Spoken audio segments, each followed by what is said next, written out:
সজনে শাক ভাজার জন্য কড়াই পরিমাণ মতো তেল দিয়ে দেবো।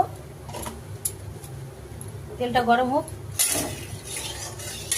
জন্য সজনে শাক ভাজার জন্য ফোড়নে দেবো শুকনো লঙ্কা 2 পিস আর গোটা জিরে দিয়ে দেবো রসুন।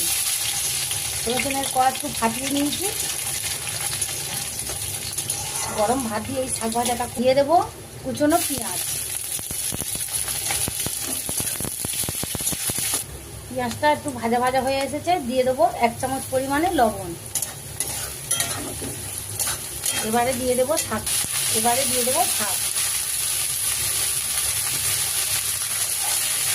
সজনে শাক দিয়ে ঘন ঘন নাড়তে হয়। সেই গন্ধ। পেঁয়াজে রসুন আছে, কথা বলে কথা 1 চামচ হলুদ গুঁড়ো।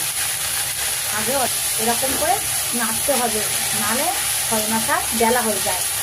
সজনে পাতা একটু খেতে খুব সুন্দর সেন্ট। একদম সজনে পাতা যেরকম ঝোল ফুটিয়ে কথা বলে কথা না।